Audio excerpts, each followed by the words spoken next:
Shalom bien-aimés frères et sœurs, c'est le vôtre, le docteur Adela. Nous sommes quelque part à Nice, donc à Côte d'Azur. Nous avons un séminaire que nous allons commencer bientôt. Je profite donc de cette occasion pour vous donner la 9e partie de notre intervention sur les songes de Joseph. Laissez-moi répéter ce que nous nous sommes dit la fois passée en une phrase. Les songes de Joseph reprend deux parties. La partie terrestre, c'est-à-dire les gerbes des champs. Il y a ensuite la partie céleste, qui est les songes concernant le soleil, la lune et les étoiles. Je voudrais vous rappeler que le ministère de la parole, c'est cette capacité que Dieu a donnée aux hommes de rassembler ce que Dieu avait éparpillé. En fait, Dieu a pris sa parole, il l'a éparpillée dans les Écritures. Il les a éparpillés dans le monde, il les a éparpillés dans le territoire de Canaan. Alors notre mission à nous, ministre de la parole, c'est d'aller retrouver les parties éparpillées, les ramasser et les ramener au lieu du rassemblement. Alors nous allons prendre ces songes de Joseph, nous allons l'expliquer par rapport au mariage de son père. Le papa de Joseph, qui est Jacob, a aimé Rachel comme étant sa femme. Malheureusement ou heureusement, voulant épouser Rachel, on lui donna Léa, Bila et Zilpa. Donc, Léa, Bila et Zilpa ne sont pas les femmes que Jacob avait aimées. Alors que Rachel, c'est la femme que Jacob avait aimée. Je voudrais dire, Léa, Bila et Zilpa représentent les songes de Joseph parlant de la partie terrestre. Parce que ce n'est pas l'amour de sa vie, c'est ce qu'il était obligé de prendre parce que les beaux-pères lui avaient donné. Alors que Rachel représente les songes de Joseph dans sa partie céleste.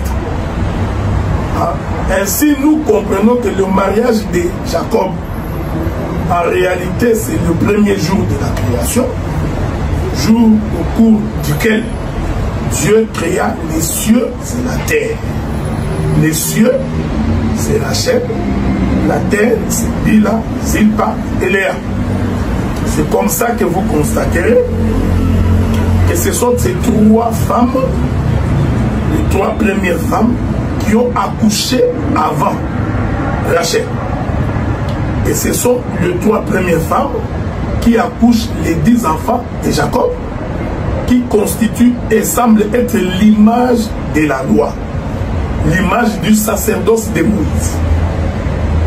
Lorsque les trois premières femmes ont accouché et ont fini d'accoucher, c'est alors que Rachel maintenant va venir accoucher.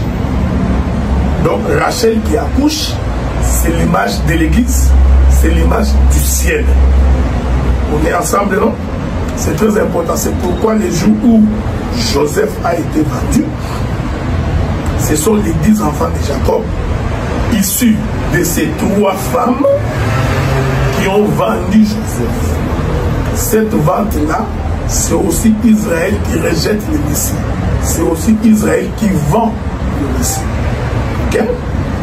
Alors que Rachel donne naissance à 2 enfants. Ces 2 enfants-là, de Jacob, Joseph et Benjamin, vont donc représenter la partie céleste du songe de Joseph. C'est pourquoi un jour, le disciple des pharisiens posait la question à Jésus. Moïse nous a donné 10 commandements. En d'autres termes, Moïse nous a présenté les 10 enfants de Jacob. Dans un autre langage, Moïse nous a présenté Léa, Bila et Zilpa. Le Seigneur a démontré l'incapacité de l'homme de vivre la parole de Dieu au travers de ces 10 commandements, c'est-à-dire au travers de ces 10 enfants qui veut dire au travers de Léa, Bila et Zilpa.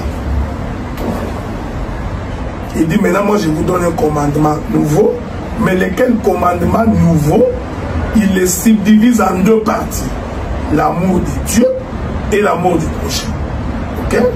Donc, l'amour de Dieu et l'amour du prochain, c'est Benjamin et Joseph, ou Joseph et Benjamin. Vous comprenez par conséquent que le songe de Joseph est la répétition du mariage de son père. Que la paix de Dieu soit avec vous. Nous allons dans la prochaine vidéo expliquer comment les songes de Joseph, c'est aussi les différentes portions de terre. Que la paix de Dieu soit avec vous. Et que Dieu vous bénisse. Merci beaucoup. Voilà, mes shalom bien-aimés, frères et sœurs, que la paix de Dieu soit avec tout un chacun de vous. Donc c'est de votre le docteur Adela. Donc nous allons aujourd'hui continuer notre intervention sur les songes de Joseph. Alors aujourd'hui nous allons essayer de parler sur les songes de Joseph dans le corps de Melchisedec. Avez-vous remarqué que lorsque Abraham rencontra Melchisedec, il lui donna la dîme de tout ce qu'il avait. L'Écriture dit que Melchisedec, à qui Abraham donna la dîme de tout, était un sacrificateur du Dieu très haut et il était roi de Salem. Alors, lorsque Melchisedec est identifié comme étant le sacrificateur du Dieu très haut, cela nous renvoie immédiatement à la notion de la sacrificature qui fait appel à Aaron. Donc Aaron qui est qui est Lévite, troisième fils de Jacob, et par conséquent il représente les songes de Joseph pris dans sa partie terrestre. Donc, les gerbes des fleurs, les gerbes des champs qu'on était en train de lier, nous l'avions déjà expliqué ici, ces gerbes ou cette gerbe du champ représentait donc le sacerdoce de la loi, représentait donc Aaron. Voilà pourquoi lorsqu'Abraham donne sa dîme à Melchisedec, Melchisedec est ici considéré comme étant le sacrificateur du Dieu très haut.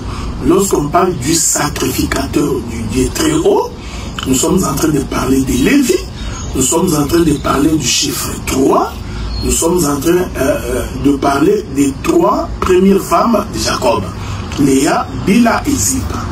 Je voudrais donc dire que dans Melchisedec, nous y trouvons une partie du songe de Joseph, laquelle partie est reprise par le fait qu'il est désigné comme étant le sacrificateur du Dieu très haut. Mais considérez également que l'on dit de Melchisedec qu'il est aussi roi de Salem. Or, la royauté est pour Juda. On est ensemble, non? Donc, dans Melchisedec, nous y trouvons la sacrificature et nous y trouvons également la royauté. En d'autres termes, dans Melchisedec, nous y trouvons Lévi et nous trouvons également Juda. On est ensemble. Or, Lévi, nous avions dit que c'est la partie terrestre du songe de Joseph, d'autant plus que Lévi nous parle de la gerbe des champs. Alors que Juda, c'est-à-dire la partie où l'on dit de Melchisedec qu'il est le roi de Salem, la royauté étant de Juda, c'est le chiffre 4, c'est les songes de Joseph qui consistaient à faire appel à la lune, les étoiles et le soleil. Parce que Dieu a dit à Abraham, peux-tu compter la lune, le soleil et les étoiles? Peux-tu compter les étoiles dans les cieux? Et il démontre qu'il ne peut pas compter les étoiles du ciel.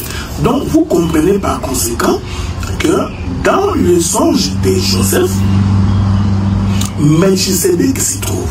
Lequel Melchisedec est sacrificateur du Dieu très haut et il est roi de Salem. Donc, dans Melchisedec, il y a Lévi et il y a Juda. On est ensemble. C'est pourquoi ces jours-là, lorsque David a eu faim, David qui est de la tribu de Juda, David va faire son déplacement avec toute sa troupe. Ils vont entrer dans le lieu saint où s'y trouvait le pain consacré pour les Lévites. Ainsi, David qui est de la tribu de Juda va donc manger le pain consacré qui est destiné pour la tribu de Lévi. Hein? Le pain préparé pour les sacrificateurs. Donc, ces mouvements-là de David reprend à la fois la royauté et la sacrificature. En d'autres termes, ces mouvements-là de Jacob, de David, qui vient entrer dans le temple pour manger les pains consacrés, ces mouvements-là voudraient également dire que David reprend en lui les deux songes de Joseph, la gerbe des champs et les luminaires, les étoiles du ciel. En d'autres termes, sacrificateur du Dieu très haut et roi de Salem, qui voudrait dire Melchisedec. Nous avions donc fini là la 10e partie de notre intervention sur les songes de Joseph. Nous allons donc y reprendre pour la 11e partie très prochainement. Que la paix de Dieu soit avec vous et que Dieu vous bénisse. Paix et grâce chez vous. Nous commençons la 11e partie de notre intervention sur Joseph. Nous sommes en train d'épicer Joseph comme le Lévite qui a coupé le corps de sa concubine, et nous sommes en train de distribuer ces corps-là sur tous les territoires des Canaan. Donc ne vous en faites pas, nous irons jusqu'à la 20e partie, parce que nous entrons dans les détails de la prophétie sur les songes de Joseph. Je me permets de vous rappeler que dans les songes de Joseph, il y a Juda et Lévi. J'ai expliqué Lévi comme étant la gerbe du champ, et j'ai expliqué Juda comme étant la lune, le soleil et les étoiles se prosternant devant Joseph. Alors aujourd'hui, nous allons l'expliquer dans la naissance de Jésus. Il est important de comprendre que Jésus est né sur la terre dans une bergerie. En d'autres termes, Jésus est venu du ciel pour venir naître sur la terre. Nous sommes en train de dire les lieux de la naissance de Jésus, c'est les lieux de sa mort. Là où il est né, c'est les lieux de sa mort. Il est né sur la terre, il mourra sur la terre. Il est né au milieu des animaux, dans une bergerie, pour attester qu'il est l'animal de sacrifice. C'est là que Jean-Baptiste l'a dit, voici l'agneau de Dieu qui ôte les péchés du monde. Donc, naître sur la terre voudrait dire le Seigneur est né au lieu de sa mort. Le Seigneur aidant, nous expliquerons que l'anniversaire de Jésus coïncide avec les jours de sa mort. Donc, nous considérons les lieux de sa mort comme étant la terre, comme étant la sacrificature lévitique. Parce que Lévi, sacrificateur, a pour mission d'attester de la mort des animaux. Et Jésus étant le dernier animal après Jean-Baptiste, pour clôturer les sacerdoces de Moïse, va donc être ce sacrifice suprême qui nous donne la vie. Mais constatez qu'il va mourir sur la terre. Mais il vient d'où? Il vient du ciel. Donc il est venu du ciel pour venir mourir sur la terre. Le ciel, c'est les lieux de son départ. Vous comprenez? C'est les songes de Joseph. Quand il voit le soleil, la lune et les étoiles dans le ciel ou dans les cieux. Donc vous comprenez que le ciel, c'est les lieux de son départ. Donc le ciel, c'est Juda. C'est le 4e jour de la création. On est ensemble, non? Et la terre, c'est Lévi, les lieux de sa mort. Ceci étant dit, conformément au livre de Philippiens dans son chapitre 2, lui qui était égal avec Dieu, n'a pas considéré comme une proie à arracher d'être égal avec Dieu. C'est Judas, c'est les lieux de sa demeure. Il s'est dépouillé lui-même, voilà, en prenant la forme de l'homme, du serviteur. Il a accepté de descendre, de mourir et de mourir la mort de la croix. Donc, ces mouvements reprend le ciel et la terre, reprend Judas et Lévi. On est ensemble, non? Maintenant, ce qui m'intéresse, c'est le mouvement des mages.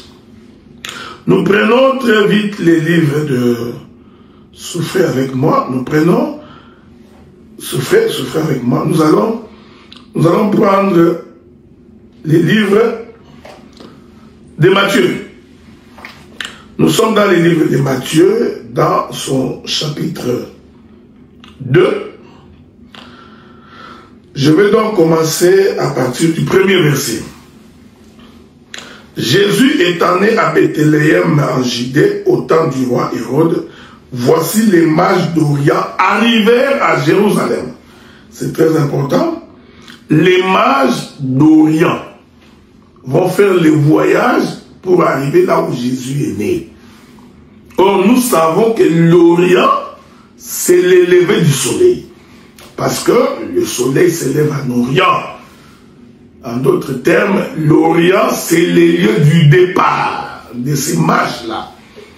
Nous confirmons pour dire que l'Orient, c'est le ciel. Selon le livre des Psaumes, l'Éternel semblable à un époux qui sort de sa chambre. Or, le Seigneur vient donc du ciel. Ok? Les mages vont également faire cette démarche en quittant l'Orient pour venir là où le Seigneur est né. Et nous sommes en train de dire que là où il est né, c'est le lieu de sa mort. En d'autres termes, les mages ont fait le même voyage de l'Orient vers l'Occident, du ciel vers la terre. Mais lorsqu'ils sont arrivés, mes bien-aimés frères et sœurs, qu'est-ce qu'ils ont fait? Nous sommes toujours dans les livres de Matthieu. Je voudrais lire une écriture et nous allons finir là où nous allons finir ce que nous sommes dit. La Bible dit ceci. Lorsque les mages se sont déplacés, je suis dans le verset 11, ils entrèrent dans la maison, virent le petit enfant avec sa mère, Marie, se prosternèrent et l'adorèrent. Ils ouvrirent ensuite leur trésor. Ils lui offrirent en présent de l'or, de l'encens et de la myrrhe. L'offrande faite à Jésus reprend le songe de Joseph. Ils ont offert de l'or, de la myrrhe et de l'encens. Or, l'or, c'est la divinité. L'or, c'est la royauté. L'or, c'est la couleur du soleil. L'or, c'est le ciel.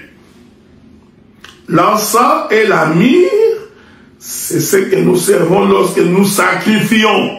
Donc, l'encens et la myrrhe attestent de sa mort. En d'autres termes, c'est le travail de Lévi. Remarquez que même l'offrande offerte ou donnée par les mages d'Orient qui sont arrivés en Occident, c'est-à-dire du ciel vers la terre, ils ont répété le songe de Joseph. Quand ils offrent l'or, ils présentent Judas, c'est-à-dire le roi. Quand ils offrent la myrrhe et l'encens, ils présentent Lévi, c'est-à-dire le chiffre 3, les songes de Joseph. Que la paix de Dieu soit avec vous et que Dieu vous bénisse. Nous continuons notre marche. Merci.